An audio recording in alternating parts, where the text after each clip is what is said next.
That was such a terrible clap. Okay, I like that better. Hey, for a while now, I've promised to do a video talk about my strategy going to the student government board election for the University of Pittsburgh and how I think that helped me get the most votes on the student government board member. So for some context, the student government board member position, there were 7 seats open, 10 people running, 3 slates, 2 comprised of 3 people, the max, and 1 comprised of 2 people. Then there were 2 independents, myself and 1 other. Okay, so now before the election, a couple days before the election, what is recommended from what I saw is having your Instagram populated. That was not the case for me. I was busy and I procrastinated, so my Instagram was kind of misled. There were maybe like 3 posters I posted on my Instagram, and then 1 post detailing like my 4, like kind of giving a brief overview of my 4 initiatives that I'm campaigning on. Then another post for Women's Day, which I just want to say I was the only person who posted for Women's Day, which I think is cool. Other people did story posts, and I just think that's different. But moving along, I think that was the first disparity I noticed between myself and the others, is that like my Instagram was really desolate. I think that didn't do me any favors, because in their Instagrams they had a lot of like material, they had a lot of videos, whether it be like them doing like a meme or just talking about their initiatives or why they're running. So I think 2 days or 3 days before the election, I decided to like ask me anything. And to be honest, no, the only other person the only 2 people asked me questions, and it was one was my friend who doesn't go to the school, and the another was the Mercy who was running for president, right? So no other person who was just like a regular student asked me any questions. So really, in terms of social media, I was very poor in terms of that. So the day before the election, I said, okay, I need more physical posts up, because to be honest, it was my theory that, wasn't even my theory, it was my strategy that what I wanted to do this election is to try and take the non-voters, the people who don't traditionally vote in these elections, and make them vote, like pressure them to vote in a sense. So I knew they weren't going to be paying attention to the social medias. I tracked the other people who were running, and their social medias, they were in the hundreds.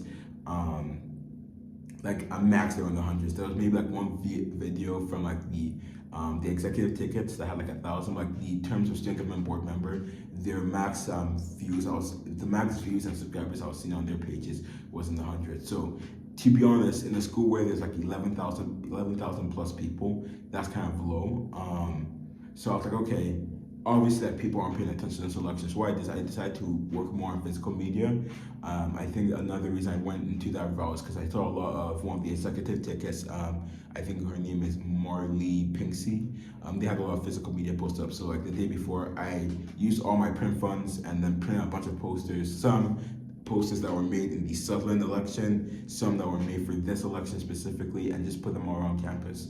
I think that helped in the sense that people saw my face a lot. Like, if you left your dorm that day, you would have seen my face. And I think that helped me in terms of just getting, like, when people saw the name Chiku Dao, Demirka Chiku, they're like, oh, dang, I've seen that name before, I've seen that face before.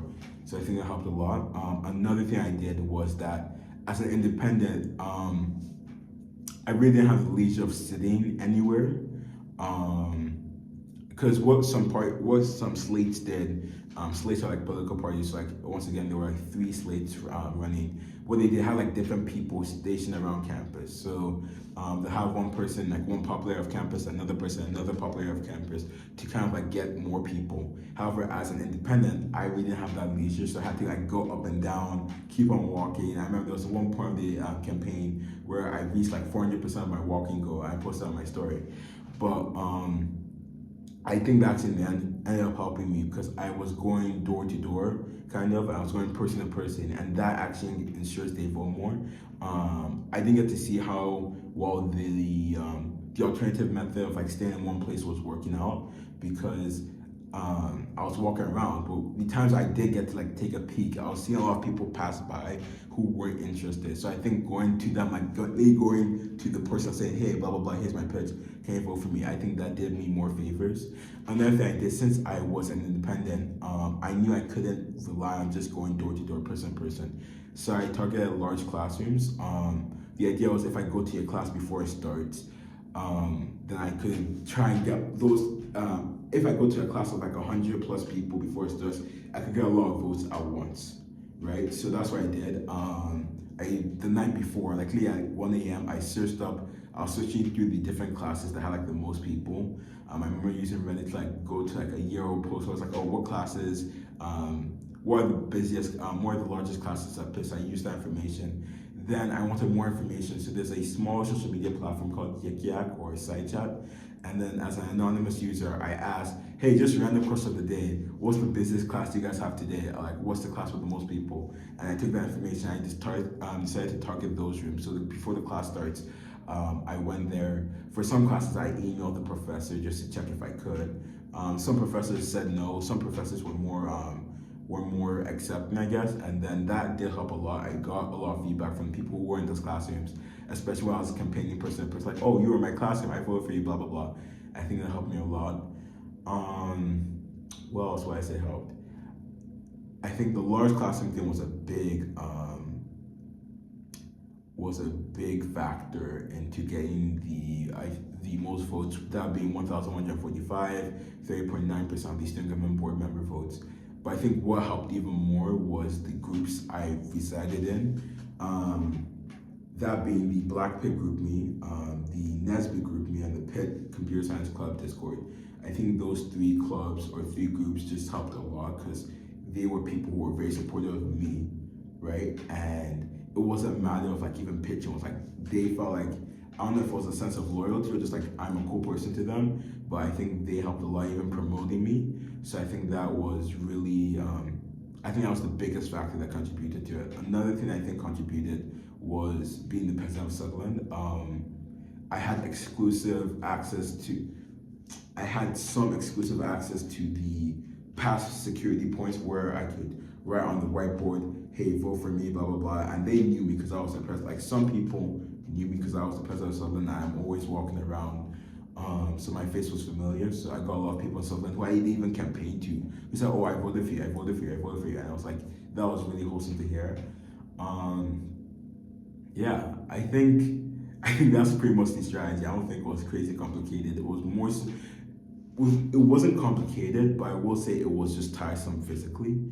I would even say the Sutherland election was more mentally tiring, but less. I think the Sutherland election was harder because it was more physically challenging and more mentally tiring because I stayed up for like 24 hours, I think, with that election. But with this one, just more I just walked a lot and I had to overcome social anxiety, I think, because I talked to 1,000 plus people, right? And at that point, you can't like be stressing out because after you reach 500 people, you just kind of have to lock in into what you're doing. Also, like talking to, I remember seeing my progress in real time because when I talked to like the first class of 100 people or 100 plus people, I was kind of nervous and everyone kind of ignored me. Then when I talked to like the second classroom, I was like, okay, let me lock in a bit more. I was still a bit nervous. And when I talked to like the third one, I was like, okay, I'm just gonna talk. And it's like, that worked much better in my opinion. It was really cool to see that effect.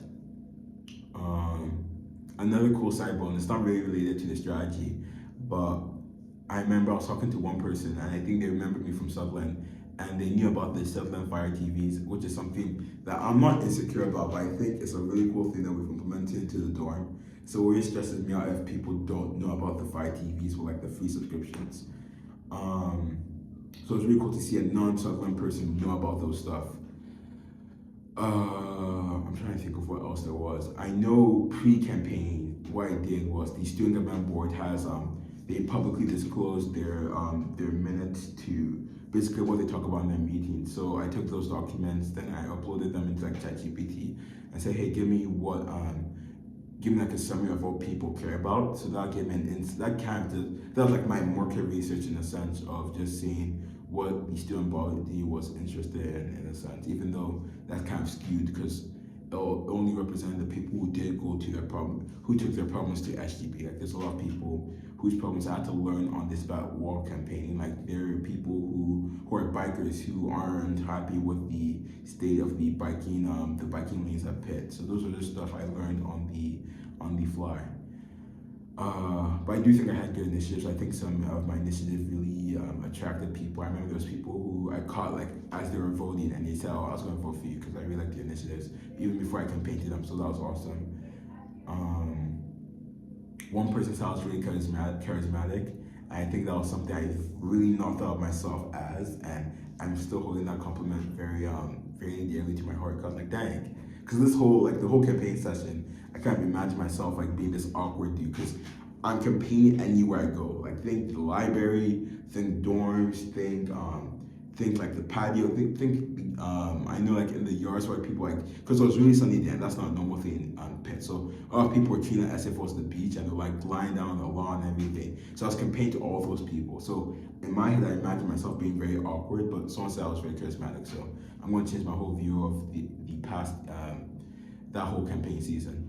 But I do think I was I won't say charismatic, but I think I was intriguing in the sense that I would make sure I wasn't boring as I was pitching. So I remember one of my hooks was bonjour, hola, konnichiwa, and just different languages. So I said like, and other languages I don't know. And I just I kept adapting my hooks depending on the audience I was in. So if I was in a library, I tried to keep it more quick and I tried to be gauge the interest in how they were responding to different hooks. If I was in the yard, I would try and be more engaging and I'll try to like adapt to them. So I think that was something that was very helpful. I was very adaptable. But yeah, that was kind of my strategy going to. I think the largest factor again was just the different groups, Black Pitt, Sutherland, Pitt CSC, Nesby, they were really awesome. But also I think my brother Chibike, he promoted me a lot. I think that's also contended for the biggest factor in how I got the most votes and like yeah, that was my strategy. I'm sorry it's not very coherent, but if you're a future independent who somehow stumbled upon this video and is curious how to win the election with the most votes, that's how you do it, I guess. I think just another thing, just be familiar, like know people. There's a lot of people who I didn't really know, but like I'm someone who talks and like who, if me and you are in the same room, I don't think you're gonna forget I was in the same room as you, right? And I think just having that type of presence helps in a lot of ways you can't even think of, because there were people who I didn't know who knew me, and I was like, oh dang, okay, I voted for you for that reason. So I think that helps a lot. But yeah, the election's officially over. Very tiring, still recovering. There was so much walking. But besides, I have nothing else to say, so have a great day.